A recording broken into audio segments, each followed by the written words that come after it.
Hey y'all, welcome back to Twin Oaks Farm Poultry on YouTube. I'm Melissa and I am in the meat bird production barn here at my own home place, Twin Oaks Farm in rural Southeast Ohio, USA. And we specialize in producing top quality chicken. So we want to welcome you here. You know that we always enjoy having viewers here with us in the meat bird production barn because we love to show you how great chicken is produced by American production agriculture. So that's what we do here.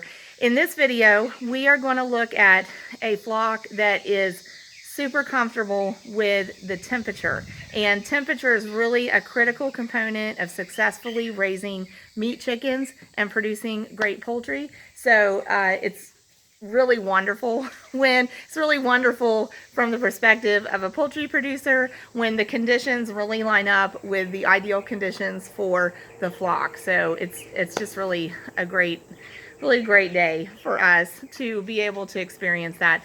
And also going to talk about stocking density, which is a pretty simple concept. When we talk about stocking density, we're just referring to two components. How many birds are there and how much room do they have? And we evaluate, how does that match up? Are they too crowded? Is it just right?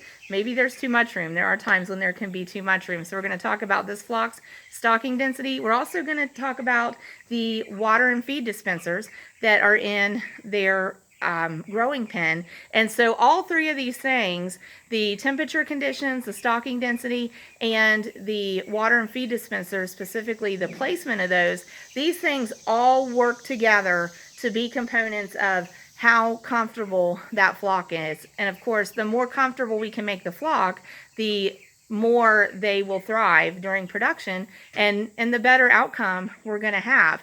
Whether it's how many birds survive production and make it to processing, or how much the birds maximize their growth potential. So those are things that, you know, we're aiming for when we're raising poultry for meat production. And when we as stewards and managers of the flock, producers, when we take care of making sure that the animals are comfortable and we take care of the animal husbandry management principles, then we help make that outcome better. So I love for y'all to see the things that we think about. It's like you're right here with us in production of poultry. So let's take a look, and we'll also tell you what we've been doing in the barn today, actually, because we did some maintenance and some adjusting in the building today that's very important. So first, I'm just going to kind of pan through the building from east to west to give you an overall look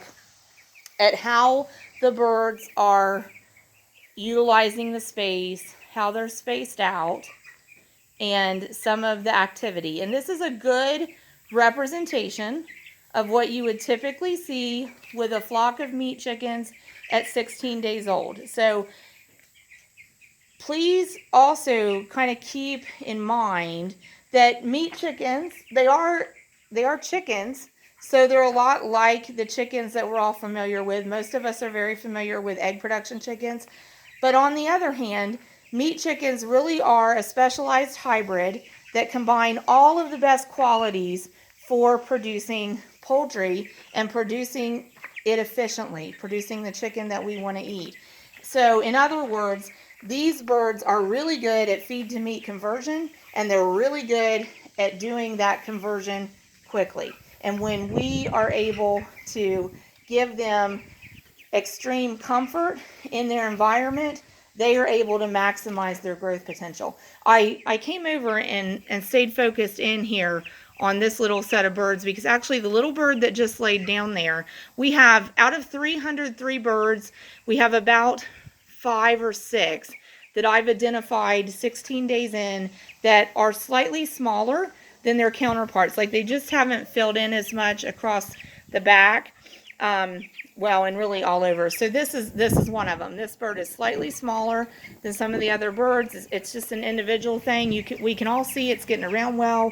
It does get to food. It does get to water. But we kind of keep a special eye out for those smaller ones. And when we're in the pen, you know, helping the birds move around and evaluating their mobility, then we kind of take extra time to make sure that those birds do get to food and water so they stay strong and hopefully stay caught up on growth with their peers, because that's one thing that can make it difficult in a meat bird flock. If you get a lot of different sized birds, the smaller ones are kind of at risk from interacting with the larger ones. And also, we tend to raise the height of the feeder and water trays as the birds grow. So if some birds get way behind and don't keep up height-wise, in a larger operation than this, really, we can manage for it pretty well. But in a larger operation than this, it can be hard for those shorter birds to keep up with getting to the food and getting to the water, because the trays are going to gradually be raised. But that bird still looks very healthy, and it doesn't bother us in our production operation to have some small birds, because we actually have some customers that prefer smaller whole chickens at the end of production, and some customers that prefer larger whole birds. So, and then we have some made into pieces like boneless, skinless chicken breasts and drumsticks and wings, as well as ground chicken patties. So, so we can tolerate a variety in size. But overall, if you're raising chickens, you do want to help them thrive and use these different management concepts, with such as the stocking density and making them comfortable temperature wise, and being somewhat strategic about your feeder and water placement, because those things help keep the flock growing uniformly, and that makes it easier on all the birds to thrive. So want to go over those things somewhat quickly. We'll be kind of brief, but we do want to talk about the temperature. I'm watching them. They're fun to watch. We do want to talk about, those two had just postured and acted like they were going to chicken fight, and then within 2 seconds they just cease and desist. So at any rate, so temperature. Let's talk about temperature. Basically, when you raise meat chickens, you are working on a continuum of temperature where they want to start on their day that they hatch at feeling about 95 degrees, and then each week they want to be about 5 degrees cooler until about 70 degrees. And then they don't want to be any cooler than that. And we plan on processing them into poultry basically at day 42, or when they turn 6 weeks old. So it takes, basically most of that time to progressively decrease from 95 degrees to 70 degrees. And that's how their temperature comfort range goes. So that's why we had heat lamps up, because the first week that they moved in, it wasn't quite in the 90s. So we did have to provide some supplemental heat. Now, actually, we had a heat wave at a time when they wanted to be in the 80s. And so we haven't been using these heat lamps for 3 or 4 days, and I anticipate we may not need them at all for the rest of production with this flock, although if the nights dip into 50s, there could be some nights that we use them for some supplemental heat. But since they're not in use, we've raised them up on those chains they're suspended on, because they're very easy to adjust. And if we need them again, we can drop them down to about the height of the top of that water. But we may not need them for this flock. We'll leave them in place, though, because we have a flock of 100 moving in the middle of October, and most likely we will need those for all of production for that flock, because temperatures will be cooler then. So at any rate, so that's kind of a summary of temperature. We don't need any supplemental heat right now, and by opening up our building, we can make it nice and comfortable and cool enough in here to be feeling in the low 80s, and that's right where these birds want to be at 16 days old. And so we'll just continue to monitor temperature every day. Stocking density, you can see this pen is comfortable. Nobody looks crowded anywhere. I can tell you, when a pen of meat chickens is overcrowded, the indicator for that is when you look in their pen and it looks like a carpet of white feathers, or a carpet of fluffy down, depending on the age of the birds. So if it just looks like a carpet of birds, the pen is too crowded, it's overstocked, it's stocked too densely. But when the birds are somewhat spread out, and they always seem to like to go to the edges there, but they're not piled on top of each other, they're able to have a little bit of space. And if your pen, where those are like a carpet of birds, if your entire pen looked like that, we need to give them more room. But the fact that they actually have room to utilize, they're just choosing to rest there, that's okay management wise. But if that was throughout the whole pen, we would want to give them more room, which we actually did give them more room today. So if I can kind of tell you briefly, right here in front of me, where these two large waters are, that was where they lived day 1 through 10. We had a temporary fence around it, temporary wall. Then we expanded that to take in where that third large water is. That was from they had all of that then to day 14.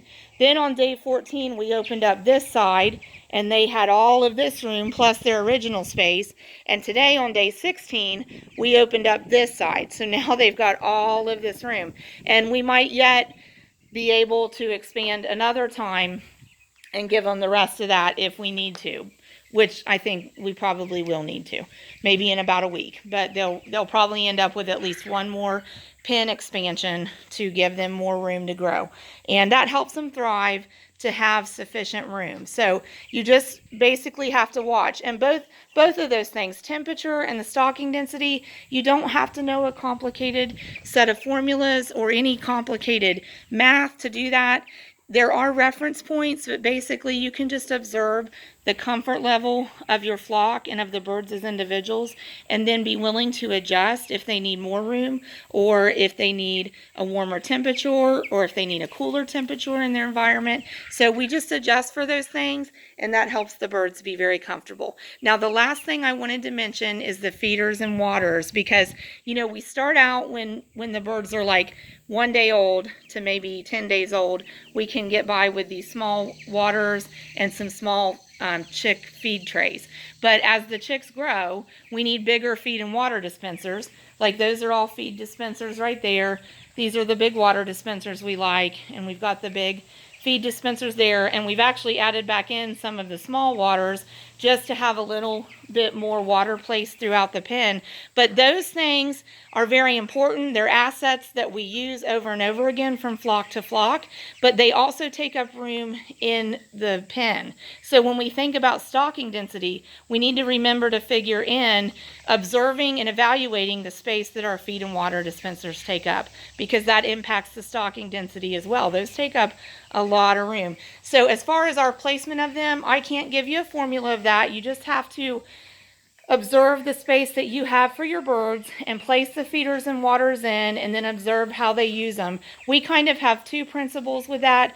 We do want the birds to actually have to get up and move a reasonable distance to go, for example, from food to water or water to food, but also we never want the birds to have to hunt for it or go without it. And as they get older and more sedentary, sometimes they'll pass up actually moving and going to food or water, so we want it within easy access of them. And then we continue to encourage them to move around the pen multiple times a day by just walking amongst them to help them go to feed and water. So we're going to wrap it up. Thanks for joining us. Please join us again back in the barn at